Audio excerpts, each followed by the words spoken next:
ดีค่ะมุ้ยนะคะอาทิชาตันธนาวิกไลค่ะเป็นผู้กำกับเรื่อง The Shipper จิ้นนายกลายเป็นฉันค่ะ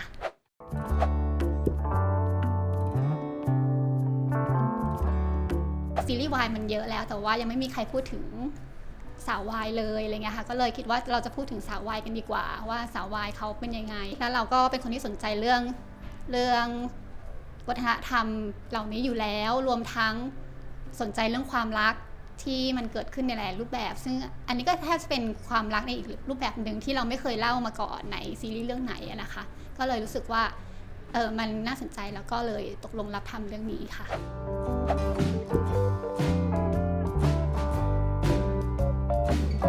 จริงๆแล้วเราพูดถึงคนเนาะว่าคนเรามันมีหลากหลายมุมมองอ่ะบางคนเขาก็มีความสุขบางคนเขาก็อาจจะไม่มีความสุขก็ได้เลยค่ะจริงๆแล้วเรื่องนี้เราไม่ได้ไปตัดสินว่าอะไรดีอะไรไม่ดีแต่ว่า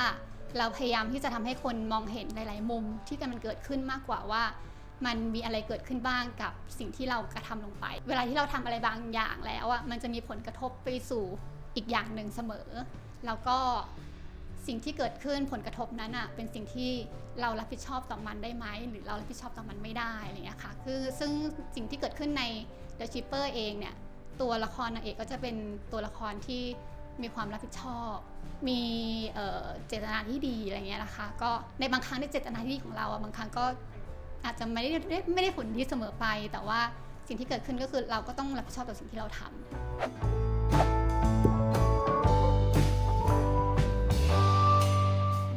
ก็จริงๆการที่เราได้มีโอกาสเข้าไปสู่อีกสถานะหนึ่งนะคะเป็นในฐานะที่จากชิปเปอร์เป็นชิปอะมันเป็นการเลื่อนสถานะที่ไม่ใช่การเลื่อนสถานะแบบเราไปอยู่ในร่างของคนอื่นธรรมดาแต่ว่ามันเป็นการเลื่อนสถานะจากคนที่รู้สึกว่าตัวเองต่ำต้อยกว่าไปสู่จุดที่สูงขึ้นอะไรเงี้ยค่ะพอเราตีความว่ามันเป็นการเลื่อนสถานะจากจุดที่เราเป็นแค่ observer คนหนึ่งที่แอบมองเขาอะไรเงี้ยค่ะไปสู่การเป็น player ที่แท้จริงแล้วอะในการเป็น player อะเราอะสามารถทำอะไรได้บ้างหรือเราไม่สามารถทำอะไรได้เลยในฐานที่เราไปอยู่ในร่างของเขามันก็จะมีการกระทำหลายๆอย่างในเรื่องนะคะที่เรามีสิทธิ์ตัดสินเขาไหมเรามีสิทธิ์ที่จะใช้ชีวิตของเขาไหมหรือว่าเรามีสิทธิ์ที่จะตัดสินใจเรื่องต่างๆที่เราคิดว่าเราอะทำในมุมมองของเราแต่อาจจะไม่ใช่สิ่งที่เขาคิดก็ได้เนี่ยค่ะมันจะมีการตั้งคำถามหลายๆอย่างกับการเลื่อนสถานะเนี้ยค่ะมันเหมือนเราได้เป็นอีกคนหนึ่งที่ถ้าเปรียบเทียบง่ายๆคือเหมือนเราเป็นอีกคนหนึ่งที่อยู่ดีเราก็รวยขึ้นมาอยู่ดีๆเราก็มีอำนาจขึ้นมาอะไรเงี้ยเราจะใช้อำนาจนั้นการจัดการนั้นอย่างไรอะไรเงี้ยมันก็เป็น challenge หนึ่งของตัวละครที่จะต้องจัดการกับชีวิตนั้นให้ได้เนี่ยค่ะแล้วก็มันค่อนข้างท้าทายนะในประเด็นเนี้ยเรารู้สึกว่าเวลาเราทำบทอะเราก็รู้สึกว่าประเด็นเนี้ยมันสะท้อนอะไรหลายๆอย่างกับชีวิตกับคนกับผู้คนอะไรอยู่เหมือนกันเลยอะ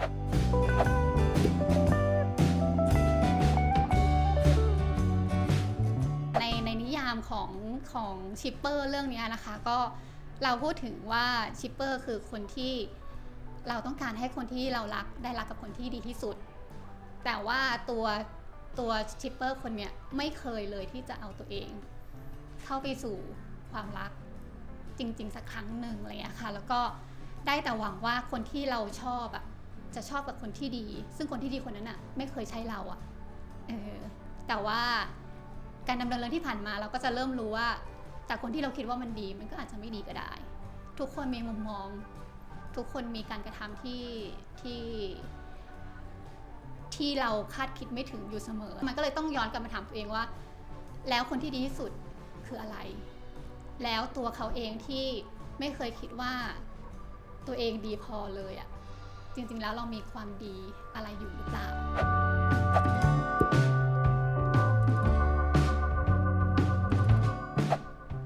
เราก็คงสนุกมั้งเราก็คงสนุกกับการใช้ชีวิตเป็นเขาอะแล้วก็ใช้โอกาสเนี้ยให้ได้ดีที่สุดอะเท่าที่เราจะทำได้นะแต่ว่าเราก็ไม่รู้หรอกว่าจะเกิดอะไรขึ้นบ้างแต่ว่าในช่วงแรกๆเราคงสนุกกับมันอะพอสนุกกับมันไปเรื่อยๆแต่สุดท้ายอะเราก็รู้ว่าไอการสนุกของเรามันต้องมีผลอะไรสักอย่างตามกลับมาแน่ๆโดยที่แบบ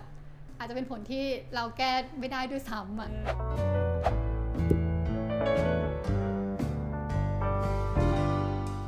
นมีหลายเลเยอร์ของความรักมากๆเลยอะในเรื่องเนี้ยคือเราก็พยายามที่จะไอโจทย์ประมาณเนี้ยค่ะเราก็จะพยายามที่จะแบบ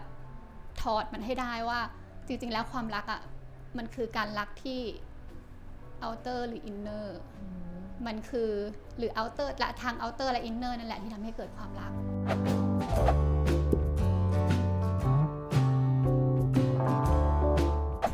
เป็นงานเขียนบทที่ทรหดมากๆแล้วก็ทีมก็ต้องสู้มากๆในการที่จะเขียนเรื่องนี้ออกมาเพราะว่าในการเขียนเรื่องนี้มันมีโจทย์หลายอย่างมากเลยนะคะว่าอย่างเช่นทุกตัวละครต้อง shippable นะ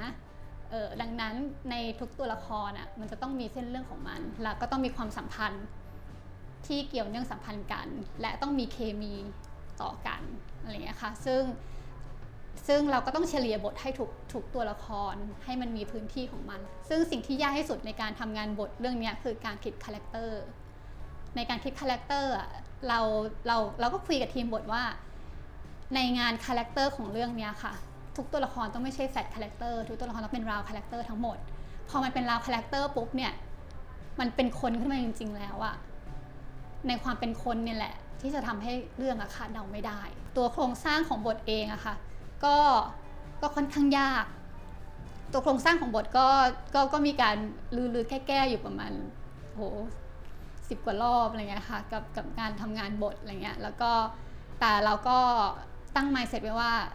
เราจะต้องทำยังไงก็ได้ให้คนดูคาดเดาเรื่องไม่ได้เลยอีพีแรกๆอาจจะมันยังไม่ได้เห็นว่าสิ่งที่เราปูไว้อะจริงๆแล้วมันขมวดอะไรบ้างแต่อีพีหลังๆอะมันจะเริ่มย้อนกลับมาแหละสิ่งที่เป็นซีนผ่านๆสิ่งที่เราคิดว่าเป็นซีนตลกธรรมดาอะไรเงี้ยมันจะเริ่มย้อนกลับเข้ามาว่ามันไม่ใช่แบบที่เราคิดเสมอไป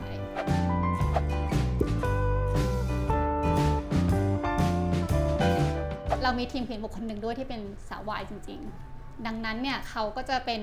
ซอสสำคัญของเราในการเขียนบทว่ามุมมองสาววายของเขาคืออะไรแล้วเขาสนุกกับมันไหมเวลาเราเขียนซีนมาบางทีเราก็ต้องเทสกับเขาว่ารู้สึกหรือเปล่าจิ้นหรือเปล่าโมเมนต์แบบนี้ดีหรือเปล่าอะไรเงี้ยค่ะแล้วก็เป็นสิ่งที่แบบสาววายต้องการไหม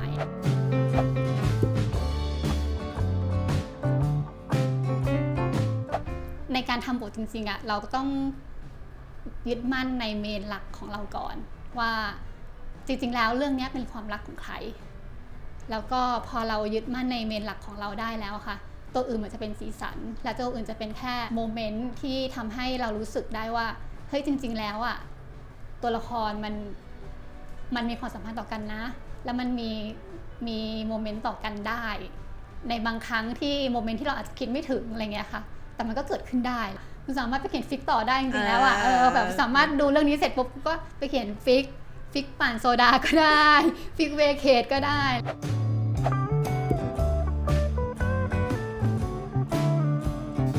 เราต้องสื่อสารกับเขาในเชิงว่าเราไม่ได้พูดกับคำว่าการ์ตูนกับเขาอะค่ะเพราะว่าเราคิดว่าพอพูดกับคำว่าการ์ตูนแล้วเขาจะลืมความเป็นตัวละครอยู่ประมาณนึงเลยเราก็จะพูดว่าเอ้ยขอความรู้สึกนี้แต่ว่าใหญ่ขึ้นขอความรู้สึกนี้แต่ว่าขอชัดๆได้ไหม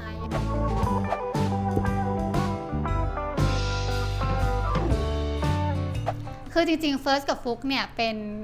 ป็นคนที่ไม่เคยเจอกันมาก่อนเพิ่งมาเจอกันในเรื่องเนี้ยเรื่องแรกฟลุกก็เพิ่งเข้ามาอะไรเงี้ยค่ะแล้วก็ในการทำงานกับเฟิร์สกับฟลุกเนี่ยเราก็จะมีเวิร์กช็อปของเฟิร์สกับฟลุกโดยเฉพาะเวิร์กช็อปหนึ่งอะไรเงี้ยค่ะซึ่งก็จะให้เขามาคุยกันแล้วก็เริ่มทำความรู้จักเบบี้ไอซ์กันแล้วก็จะมีกลุ่มไลน์แหละ2 คนนี้เขาจะมีกลุ่มไลน์ที่เป็นกลุ่มไลน์แบบคิมเวย์แล้วพี่ก็จะบอกว่าแชททุกครั้งที่แชทในกลุ่มเนี่ยต้องเป็นคิมแล้วต้องเป็นเวนะคุณจะมาเป็นฟลุกเป็นเฟิร์สไม่ได้นะอะไรเงี้ยพี่ไม่ซื้ออะไรเงี้ยแล้วก็ทุกครั้งที่เขาเข้ามาคือพี่ก็จะแบบแจกโจทย์ทุกวันโจทย์วันนี้คือเขตไม่สบายนะอะไรเงี้ยในฐานะที่เป็นคิมจะพูดอะไรกับเวในฐานะที่เป็นเวที่รู้เรื่องเนี่ยจะพูดอะไรกับคิมอะไรอย่างเงี้ยแล้วเขาก็จะแบบแชทกันไปแชท ในการใช้ของเขาบางทีก็จะมีถูกผิดอะไรเงี้ยแหละค่ะแต่เราก็ต้องค่อนข้างประกบประมาณนึงว่าก็ต้องรีพลายเป็นคอมเมนต์ไปว่าอันเนี้ยพี่ว่าเวไม่พูดอันเนี้ยพี่ว่าคิมไม่พูดอันเนี้ยไม่ใช่ความสัมพันธ์ของคิมและเวอะไรอะค่ะก็ต้องเชฟเขาไปเรื่อยๆแล้วก็พอเขาเจอจุดที่เขารู้สึกเขาคลิกกันได้แล้วอะมันก็เกิดเคมีของมันขึ้นมาเองคือกลุ่มนี้มันไม่ได้ช่วยแค่คิมเวหรอกมันช่วยเฟิร์สในฐานะที่จะต้องแยกประสาทด้วยในการเป็นคิมและการเป็นป่านอะไรเงี้ยบางทีเวลาพี่แจกโจทย์พี่จะมี2ห้องหลักคือเป็นห้องคิมเวกับห้องป่านแล้วก็เวลาพี่แจกโจทย์อะพี่จะพยายามแจกโจทย์ที่เหมือนกันเพื่อให้เฟิร์สอะได้สลับสมองคิดว่าในซิจูเอชันเดียวกันอะถ้าเป็นป่านทำแบบหนึ่งถ้าเป็นคิมทำอีกแบบหนึ่ง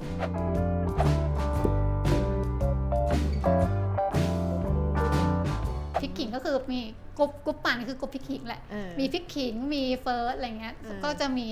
แต่ว่ากรุ๊ปป่านจะเป็นกรุ๊ปวิดีโอจะส่งวิดีโอเพื่อจะดู acting เพราะว่าต้องจูนกันใช่ต้องจูนกัน acting ต้องจูนกันแต่ว่ากรุ๊ปคิมเวจะเป็นกรุ๊ปแชท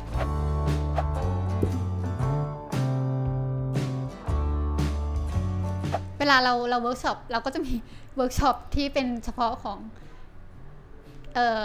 ป่านโซดาซึ่งมีเฟิร์สอยู่ด้วยก็จะเป็นเวิร์กช็อป3คนแล้วก็บางทีเราก็จะให้สลับคือที่จริงเวิร์กช็อปลักษณะเนี้ยมันก็จะเป็นเวิร์กช็อปลักษณะที่มันจะมีคลาสเนี้ยที่เป็นคลาสป่านค่ะเฟิร์สพิกขิงแล้วก็พี่พลอยแล้วก็มีอีกคลาสนึงที่เป็นคลาสของเฟิร์สพิกขิงและโอมอะไรอย่างเงี้ยซึ่งมันจะก็ต้องแบบตามหาเคมีของกันและกันอยู่ในเวิร์กช็อปนี้ให้ได้เพราะว่าแบบสิ่งนี้คือสิ่งที่ดีนะอะไรเงี้ยแล้วก็ซึ่งเฟิร์สกับพี่ขิงต้องซิงกันมากๆที่จะแบบอยู่กับพี่พลอยแล้วก็เคมีนี้ต้องเกิดทั้งคู่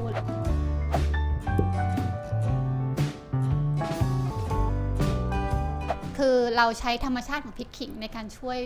เฟิร์สเยอะเหมือนกันคือธรรมชาติของพี่ขิงเป็นคนที่เป็นเด็กติ่งจะกรีดการ์ดตามคนนั้นตามคนนี้อะไรเงี้ยตามไปคอนเสิร์ตคนนั้นคนนี้อะไรเงี้ยเราก็จะใช้ธรรมชาติของเขาอะในการที่จะปรับเฟิร์สให้เฟิร์สเข้าใจซึ่งพี่ขิงก็ช่วยเฟิร์สได้เยอะในแง่นี้ว่าความเป็นติ่งคืออะไรการกรีดการ์ดคืออะไรเงี้ยซึ่งเราบอกว่าการเป็นติ่งอันนี้แหละมันคือการเป็นสาววายอะมันคือการที่เราชอบใครสักคนแบบนั้นอะเราไม่ได้อยากได้เขาหรอกนึกออกไหมแต่ว่าเราชอบเขาอะไรเงี้ยแล้วก็เฟิร์สก็พยายามที่จะแบบเข้าใจไปเรื่อยๆว่าอ๋อมันเป็นอย่างนี้หรออะไรอย่างเงี้ยแล้วเขาก็เริ่มก๊อปปี้กันไปก๊อปปี้กันมาเลยค่ะ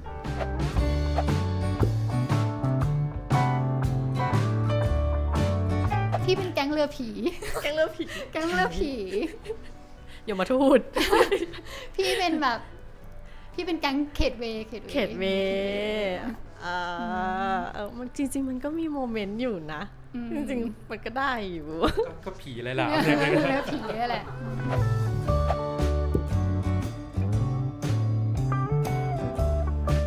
ตัวผิงเนี่ยตอนแรกเราวางไว้ว่าเป็นแฟนพี่เวอะเราก็เคยเห็นตัวร้าย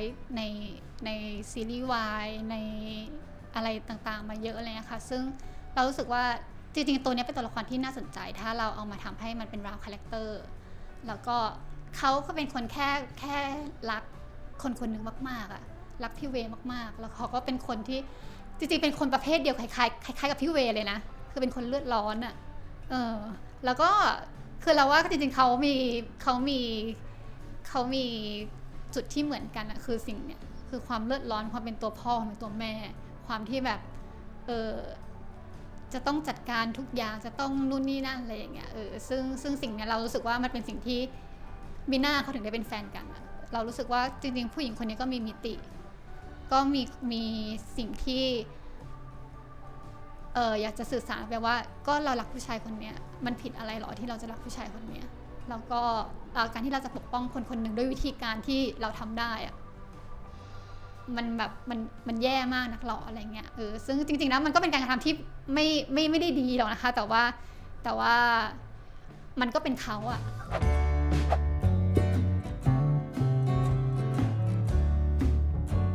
แฮป ปปี้มากๆกับสิ่งที่เกิดขึ้นอะไรเงี้ยค่ะแล้วก็รู้สึกว่า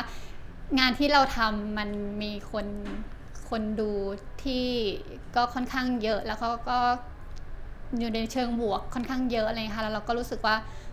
หนึ่งคือเราหายเหนื่อยแน่ๆว่าสิ่งที่เราทำงานกันมามันส่งผลที่ดีอะไรเงี้ยค่ะแล้วก็เราก็รู้สึกว่าก็เหลือแค่สารแล้วแหละที่เราจะบอกคนดูว่าแบบมันจะไปถึงหรือเปล่าหรือว่าเราทำสิ่งนั้นนะให้เกิดขึ้นจริงได้ไหมเนี่ยค่ะ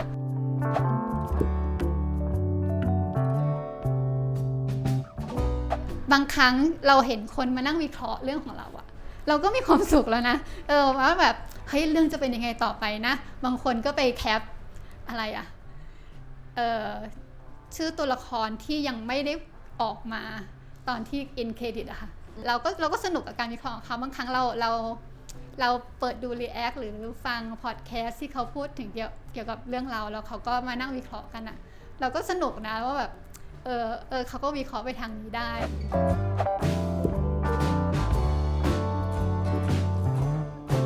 เขาก็มาทวีตให้เราอะไรอย่างเงี้ยค่ะว่าเขารู้สึกว่าเรื่องนี้ได้พูดความรู้สึกของเขาขึ้นมาจริงๆอะในอย่างใน EP แรกค่ะที่เราปล่อยออกไปอะ EP แรกเรามีความตั้งใจมากๆที่จะอธิบายความเป็นสาววายของเรื่องนี้นะคะว่ามันคือคนที่ไม่กล้าเอาตัวเองเข้าไปรักกับคนที่เขารักอะมันคือการที่เขาเซปเรตตัวเองออกมาเป็นอีกส่วนหนึ่งของความรักอะไรอย่างเงี้ยค่ะแล้วก็รู้สึกว่าตัวเองไม่ดีพอที่จะไปรักใครสักคนอะไรอย่างเงี้ยค่ะคือพอเมสเสจนี้มันออกมาได้อะมันก็มีหลายๆคนที่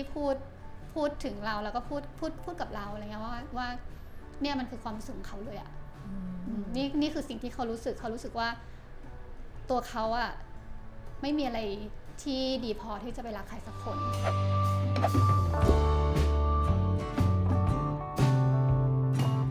เวลาที่ซีรีส์วายกำเนิดขึ้นมาค่ะเราค่อนข้างดีใจนะว่าแบบมีสิ่งนี้เกิดขึ้นแล้วอะไรเงี้ยแล้วก็คือในฐานะที่เราทำงานมาเป็นแบบ10 ปีแล้วอะเมื่อประมาณ10 ปีที่แล้วอะพี่เขียนตัวละครที่เป็นสาวสองเป็นตัวหลักเนี่ยจะโดนปฏิเสธว่าทำไม่ได้อะไรเงี้ยค่ะแต่ว่าพอในยุคปัจจุบันเนี่ยพอมีซีรีส์วายมันบูมอะเรารู้สึกดีใจกับสิ่งนี้มากๆอะว่าแบบเฮ้ยมันมีคนเห็นว่าความรักมันไม่ได้แค่เฉพาะอยู่ที่ชายหญิงอะเราก็อยากเห็นซีรีส์วายพัฒนาและเติบโตไปเรื่อยๆนะคะแล้วก็รู้สึกว่ามันสร้างความหลากหลายหลายอย่างให้เกิดขึ้นกับสังคมได้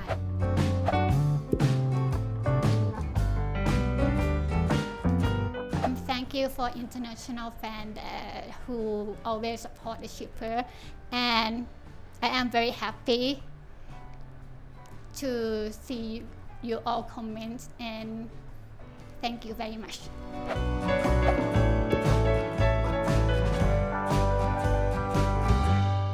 อยากฝากซีรีส์เรื่อง The Shipper จิ้นนายกลายเป็นฉันนะคะก็อยากฝากติดตามดูติดตามชมแล้วก็เป็นกำลังใจให้กับนักแสดงและทีมงานทุกๆคนนะคะ